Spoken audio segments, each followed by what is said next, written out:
stop using the power of 3 incorrectly after you watch this video. So the first thing to understand is I use a 10 a.m. power of 3 and I use it with 15-minute and 5-minute fair value gap. So in this case, we have a 5-minute fair value gap resting over here.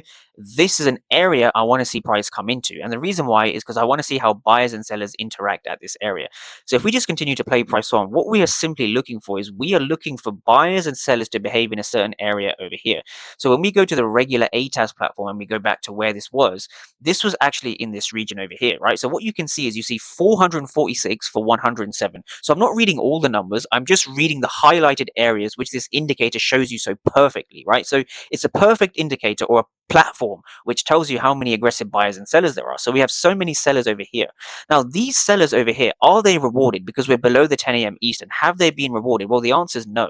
And the reason they haven't been successful is because price barely was able to come below this region over here. So price in itself is failing to reward the sellers. Therefore, the buyers are in control, right? So whenever you're looking for a buy, you always want to understand where you are in terms of the power of 3, as well as where you are in terms of buyers and sellers, right? So now from here, we can take this trade with a stop loss near this local area. So now from here on the 15-minute time frame, you want to ask yourself, where do we target, right? That's the next question, right? Where do we target?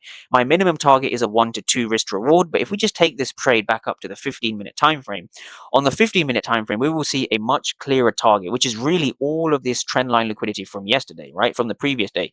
Trend line liquidity, fair value gaps, and we also have a previous day high as well. So we have lots to target over here. So this is going to be our target over here, the previous day high, and now we can see this playing out in our overall favor, right? Yes, we had some news events, squeaky bum time, but the reality is if you understand the power of 3 and you know where aggressive sellers are failing, it's so much easier to trade.